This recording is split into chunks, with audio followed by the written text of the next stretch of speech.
Recently, I got a conversation from a nonprofit that I work with, and they were having, or they had had a year-end giving campaign where they had invited their community of supporters to donate gift cards, and they were completely overwhelmed. These gift cards were meant to be a resource to help provide gifts to, or little bonus kind of opportunities to the population that they serve. Well, they got more in donated gift cards than they could have ever imagined. And they were really caught by surprise. But their auditor made a second surprise, which is to say that because of the amount of dollars involved, those gift cards needed to be inventoried, counted, and then recorded on their balance sheet. Eek, right? Well, I thought I would share that story with you because I think that what I'm about to provide is good guidance for all of us, no matter what kind of size of an amount of gift cards you receive. But clearly the requirement is going to come from your audit firm if you receive an audit when those amounts become material, which is to say that they become large, and by all means that's a different number for every organization. So I want to give you a couple of pointers, just a really simple little kind of procedure checklist that you could use if you're receiving donated gift cards. The first thing is secure them. Yes, they are like cash, and so you need to treat them like cash. They need to be locked up, they need to be kept secured. Dual controls are always ideal where it requires two people to access the cash or the gift cards in this case. The second thing is when you receive them, you need to record them in your donation software. Okay, so depending on what you use, it depends on exactly the details in that step, but it will result in there being a debit to your gift card inventory on your balance sheet and a credit to your donation income on your income statement. So that's the first thing you need to know about tracking.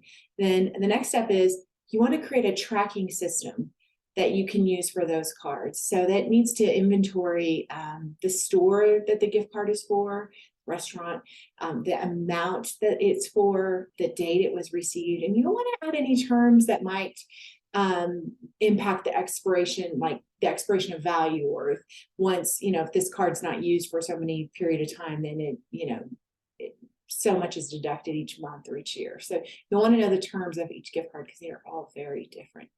Next, you want to have a dual verification system for those gift cards, meaning that we talked about they're locked, they're kept secure. Now you need a process of how they're used, how they're signed out. I would recommend that this again be a dual control, two involved. Ideally, the person who's giving the gift card and the person who's receiving it would sign off on. Other opportunities would be if it's a volunteer and a staff person or two staff people. Obviously can't protect against collusion, but I typically find if you inspect what you expect, these things don't have the opportunity to go bad so easily. Much better than if you weren't inventorying it at all. Okay, so as the card is used, then it's going to result in another financial accounting entry. And this time, it's going to record the expense, or a debit to the expense account and a credit to that gift card inventory account.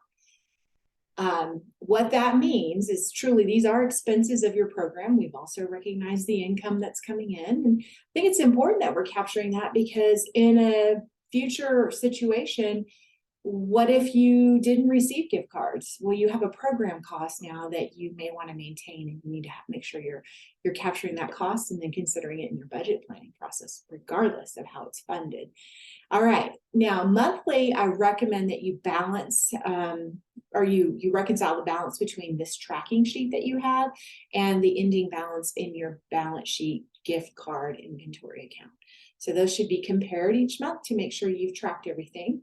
And then I also recommend that there's a physical count of the physical cards that were kept secure to that report of what the inventory balances should be. And I would say monthly or quarterly. This just makes sure things aren't walking off. And it's, again, another place of good accountability and checks and balances. Okay, so I hope this is helpful. I want you to know I do more videos like this on my channel or my blog, depending on where you're watching me. And I'm passionate about simplifying the mysteries of money matters for nonprofits. So one of the tools I'll offer on my website is a checklist of financial tasks. It's just a way of simplifying those those routine financial tasks you should be completing.